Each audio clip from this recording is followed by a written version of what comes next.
Welcome to this session on From Question to Data Story. In this session, you will get familiar with methods of data storytelling, walk through the data pipeline from defining your question to presenting your story. So, you want to write a data story. Now, what? The data pipeline. The data pipeline is a school of data's approach to working with data from beginning to end. Once you understand your action cycle and the stakeholders, it will be time to work with the data, and we have broken down this process in steps. Number 1, define. 2, find. 3, get. 4, verify. 5, clean. 6, analyze. And lastly, present. Step 1, define. Data-driven projects always have a define the problem you're trying to solve component. It's in this stage you start asking questions and come around the issues that will matter in the end. This also allows you to think about the data you would need. Start with a theme like why are Kenyan artists struggling financially? And narrow it to a specific question that you want to answer in your writing. Why doesn't the Music Copyright Society of Kenya pay artists due royalties? Step 2, what data you'll need to answer your question. Defining your question will also help you identify what evidence you'll need to answer it accurately. Step 3, find. This phase can make or break your project, as you can't do much if you can't find the data. But this is also where creativity can make a difference.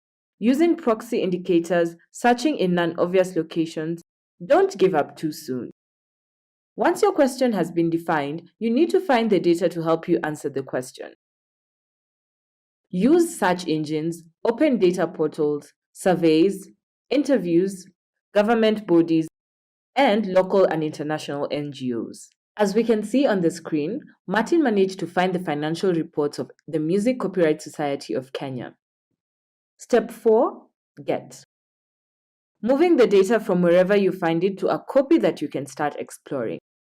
This may mean requesting, crowdsourcing, downloading, web scraping, and extracting, for example, from PDF or from an image. You can crowdsource using online forms, you can perform offline data collection, you can use some crazy web scraping skills, or you can simply download the datasets from government sites using their data portals or through a Freedom of Information request. Martin extracted the data tables from scanned financial reports. Step 5, verify. Now it's time to verify if the details are valid. Who collected it? How was it collected? How credible is the source? Is any crucial piece of data missing? All data is bad. We just need to find out how bad it is. A quote from the School of Data. This leads us to step 5, clean. Data is almost always messy.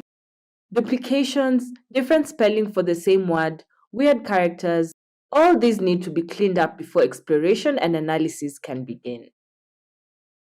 Step 7, explore and analyze. Explore and interrogate the data to help you get answers to the question that you defined at the start of the process using sorting and filtering, measuring central tendencies, cross-tabulation and percentages, and visualizing the data using different charts. And number 8, we have present.